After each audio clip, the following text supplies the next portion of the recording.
Hi all, welcome to our channel pen and షాంటర్. మీకు నా స్టోరీస్ నచ్చినట్లయితే ప్లీజ్ లైక్ షేర్ చేయండి, సబ్స్క్రైబ్ చేయండి. ఇక మనం ఎపిసోడ్లోకి వెళ్ళిపోదాం. My love episode 43.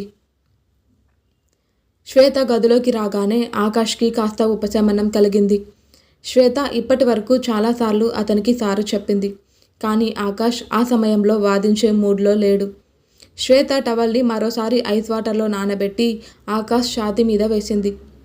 టవల్ చల్లదనం కారణంగా ఆకాష్ మెల్లగా మూలిగాడు. ఆకాష్ శ్వేత 2 చేతులు పట్టుకొని తన వైపుకు లాక్కున్నాడు. ఆకాష్ ఇలా చేయడంతో శ్వేత ఒక్కసారిగా భయపడిపోయింది. ఇప్పటి వరకు జరిగిన వీటన్నిటికీ ప్రతీకారం తీర్చుకోవాలని ఆకాష్ కళ్ళు శ్వేత ముఖంలోకి చూస్తున్నాయి. శ్వేత భయంగా ఆకాష్తో, ఆకాష్ నన్ను క్షమించు, నిజంగా నాకు ఇలా చేయాలనే ఉద్దేశం లేదు. ఒకవేళ నేను కావాలని ఇలా చేస్తుంటే నేను మీకు ఇలా సహాయం చేస్తూ ఉండేదానిని కాదు కదా అని అంది. నీ అంత విచిత్రమైన అమ్మాయిని నేనెప్పుడు చూడలేదు. నువ్వే గాయం చేసి ఆ తర్వాత నువ్వే మందు పూస్తున్నావు. ఇలాంటి దాన్నే గిచ్చి జోల పాడటం అంటారు అని వెటకారంగా అంటూ, అయినా నువ్వు నా విషయంలో మాత్రమే ఇలా చేస్తున్నావా, లేక నువ్వు మామూలుగానే ఇలా ఉంటావా అని ఆకాష్ శ్వేతని వ్యంగ్యంగా అడిగాడు. గాడ్, నీపై కాఫీ వలకపోతున్నందుకు నాకు ఎలాంటి పశ్చాత్తాపం లేదు. నువ్వు నాకు చాలా కోపం తెప్పించావు. ఇక నాకు వేరే మార్గం లేదు. అయినా నేను ఇలా చేయకుండా ఉండాల్సింది. ఇలా అంటున్నప్పుడు శ్వేత కళ్ళలో పశ్చాత్తాపం క్లియర్గా కనిపించింది ఆకాష్కి. అయ్యో, నువ్వు సారీ చెప్తుంటే వినడానికి ఎంత బాగుందో తెలుసా, కానీ ఎదురుగా ఉన్న వ్యక్తి ఏం చేస్తున్నాడో ఏం చెప్తున్నాడో ఒకసారి ఆలోచించు. అందులో ఒక తింగరిది తన స్కూటీలో వస్తూ నా కారు ముందు పడింది అంటూ శ్వేతని తన దగ్గరకు లాక్కున్నాడు ఆకాష్. ఆకాష్, మళ్ళీ మొదలుపెట్టకు, లేకపోతే అంటూ శ్వేత వేలు చూపిస్తూ అంది. లేకపోతే ఏంటి, నువ్వు నా మీద ఇంకో కప్పు కాఫీ పోస్తావు, నేను నిన్ను వదిలేస్తానని అనుకుంటున్నావా అని మాట్లాడుతూనే ఆకాష్ శ్వేతని మరింత దగ్గరకు తీసుకున్నాడు. ఆకాష్ ఆమెను తాకడం వల్ల శ్వేత చాటర్ బ్లాక్ క్లోజ్ అయిపోయింది. శ్వేత తడబడుతున్న స్వరంతో, ఏం చేస్తున్నావు నువ్వు అని అంది. ఆకాష్ ఎలాంటి సమాధానం చెప్పకుండా శ్వేతని బెడ్ మీదకు తిప్పి అతను శ్వేత మీదకి వచ్చాడు. శ్వేత ఆకాష్ మీద వేసిన టవల్ ఇప్పుడు శ్వేత మీదకి వచ్చింది. ఆకాష్ షర్ట్ లేకుండా శ్వేత మీద వాలిపోయాడు. శ్వేత 2 చేతులను మంచం మీద గట్టిగా నొక్కాడు. శ్వేత నోటి నుండి మాట కూడా రావడం లేదు. ఆకాష్ కళ్ళు చాలా డేంజరస్గా శ్వేత వైపు చూస్తున్నాయి.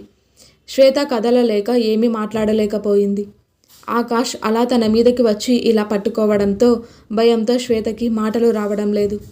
శ్వేతని మాట్లాడకుండా ఎలా ఆపాలో ఇప్పుడు ఆకాష్కి అర్థమైంది. ఆకాష్ శ్వేతని వదిలేస్తాడు. శ్వేత వెంటనే ఆకాష్ దగ్గర నుంచి బయటకు పరిగెత్తింది. ఆకాష్ కూడా బెడ్ మీద నుండి లేచి కాఫీ తడిసిన టీషర్ట్నే వేసుకొని శ్వేతని అనుసరిస్తూ కిందకు వచ్చాడు. ఆకాష్ కిందకి రాగానే, బావా ఇప్పుడు ఎలా ఉన్నావు, నీ ముఖం చూస్తుంటే ఇంతకుముందు కంటే బాగున్నావనిపిస్తుంది అని అడిగాడు దేవాంష్.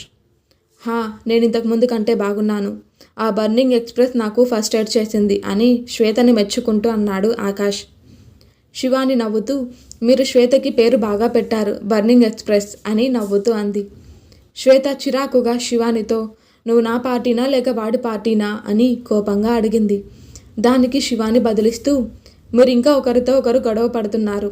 వేదికను ఎవరూ పట్టించుకోవడం లేదు. వేదిక శ్వేత పిన్ని మరియు ఆకాష్ బాబాయ్తో ఆడుకోవాలని తను చాలా కాలంగా కోరుకుంటోంది, కానీ మీకు గొడవ పడటానికి మీకు సమయం లేకుండా పోతుంది అని అంది. వెంటనే శ్వేత మరియు ఆకాష్లు ఇద్దరు వేదిక వైపు దృష్టి పెట్టారు. వేదికకు నిజంగానే కోపం వచ్చి చేతులు కట్టుకొని నోరు ముడుచుకొని కూర్చుంది. వేదిక చాలా కోపంగా ఉంది. ఆకాష్ మరియు శ్వేత ఇద్దరు వేదిక 2 చెంపలపై చెరో ముద్దు పెట్టారు. ఒక్క ముద్దుతో వేదిక కోపం అదృశ్యమైంది. ఆ విషయం ఇద్దరికీ తెలుసు. పిల్లల కోపం ఇలానే ఉంటుందని. ఇద్దరు వేదిక చెంపపై ముద్దు పెట్టుకోగా వేదిక వెంటనే ఇద్దరిని కౌగిలించుకుంది. వేదికకు భోజనం తినిపించిన తర్వాత శివాని వేదికను తన గదిలో నిద్రపుచ్చింది. ఇప్పుడు ఆమెకు శ్వేతతో మాట్లాడే సమయం దొరికింది. ఇక్కడ దేవాంష్, ఆకాష్ ఇద్దరు స్టడీ రూమ్లో కూర్చొని మాట్లాడుకుంటున్నారు. శ్వేత, నాకు మా బంధాన్ని నిలబెట్టుకోవడానికి ఒక అడుగు ముందుకు వేయాలా వద్దా అని అర్థం కావడం లేదు. ఇప్పటికే దేవాంష్ చొరవ చూపిస్తున్నా నేను ముందుకు అడుగు వేయలేకపోతున్నాను అని శ్వేతకు చెప్పింది శివాని. అంటే నువ్వు కూడా దేవాంష్తో ప్రేమలో పడ్డావా అని అడిగింది శ్వేత. అవును, నేను దేవాంష్తో ప్రేమలో పడుతున్నాను. ఎందుకంటే అతను నా దగ్గరికి వచ్చినప్పుడల్లా నేను ఊపిరి పీల్చుకోవడం కూడా మర్చిపోతున్నాను. నా మెదడు పనిచేయడం ఆగిపోతుంది. నా గుండె చప్పుడు రెట్టింపు అవుతుంది. అది వేగంగా కదలడం స్టార్ట్ అవ్వగానే నాకు గూస్ బంప్ వస్తున్నాయి అని చెప్పింది శివాని. ఇలా జరగడం సాధ్యమేనా?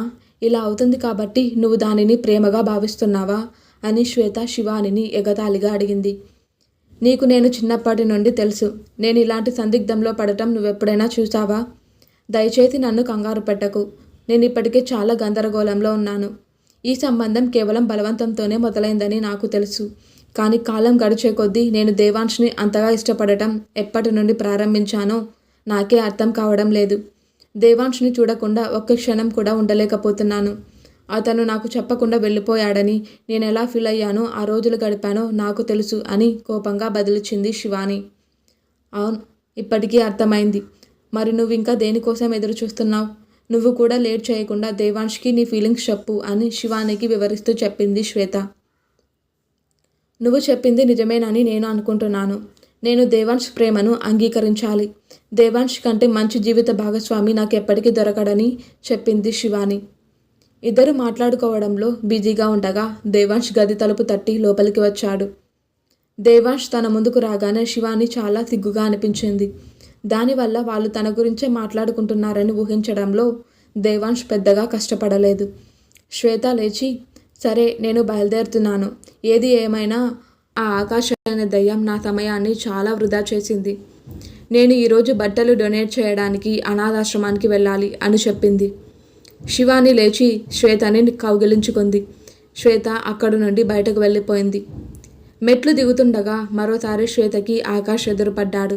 కానీ ఈసారి ఆకాష్తో మాట్లాడలేదు, గొడవ పడలేదు. ఆమె అతనిని పట్టించుకోకుండా మెయిన్ రోడ్డు వైపు కదిలింది. ఆకాష్ కూడా దేవాంష్ గదిలోకి వెళ్ళి నేను బయలుదేరుతున్నాను అని చెప్పాడు. ఎందుకు, ఇక్కడే ఉండొచ్చుగా అని అడిగాడు దేవాంష్. లేదు, నేను మా ఇంట్లోనే ఉంటాను. ఎలాగూ 6 నెలలైంది నేను ఇక్కడికి వచ్చి. నాన్నని కలవాలనిపిస్తుంది. ఎలాగూ రేపటి నుండి ఆఫీస్లో జాయిన్ అవ్వాలి కాబట్టి ఇప్పుడే వెళ్తాను అని చెప్పాడు ఆకాష్.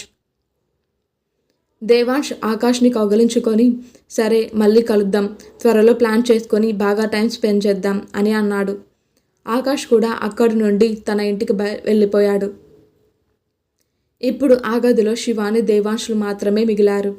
ఆ గది అంతా నిశ్శబ్దంగా ఉంది. ఈసారి చొరవ తీసుకోవడం అంటూ జరిగితే అది శివాని వైపు నుండే ఉండాలని దేవాంష్ ముందే చెప్పాడు. ఇప్పుడు అతను ఆమెను తాకడం లేదు. అతను అలానే ఉన్నాడు. కానీ అతను ఎదురుగా ఉన్న శివానిని చూసి తనను తాను నియంత్రించుకోవడం చాలా కష్టమైంది. శివాని కూడా తన ప్రేమను దేవాంష్కి తెలియజేయాలని నిర్ణయించుకుంది. కానీ అంత సాధారణ పద్ధతిలో కాదు. ఇది ఆమె వైవాహిక జీవితంలో ఆమె మొదటి అడుగు. కాబట్టి ప్రతిదీ ప్రత్యేకంగా ఉండాలి. దేవాంష్కి తన ప్రేమను ఎలా వ్యక్తపరచాలో శివాని తన మనసులో ప్లాన్ చేసుకుంటుంది.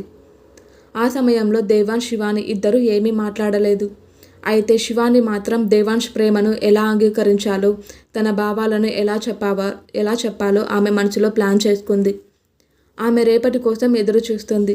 దేవాంష్ లేనప్పుడు ప్రిపరేషన్స్ చేసుకోవాలి అని అనుకుంటుంది. ఆమె దేవాంష్కి సర్ప్రైజ్ ఇవ్వాలనుకుంది. ఆ క్షణం దేవాంష్ ముఖంలో కనిపించే భావాలను చూడాలని అనుకుంది. అయితే దీనికోసం ఆమె రేపటి వరకు ఆగాల్సిందే. రాత్రయ్యింది. మొన్నటి రోజులాగే ఈరోజు కూడా సోఫాలో పడుకున్నాడు దేవాంష్. శివాని తన మనసులో ఈరోజు మాత్రమే ఆగండి, రేపు ఇదే మంచం మీద నాతో పడుకుంటారు, రేపు నీ శివాని నీకు దగ్గరవుతుంది అని అనుకుంది. శివాని మనసులో జరుగుతున్న ఈ ప్రణాళికలన్నీ దేవాంష్కి తెలియవు. అయితే ఇదంతా తెలిసాక అతని ముఖంలో సంతోషం మనం కూడా చూడాల్సిందే. శివాని కూడా దేవాంష్ని చాలా రోజుల నుండి ప్రేమించడం ప్రారంభించింది. అది ఆమె కూడా గ్రహించింది. ఇంకా ఉంది.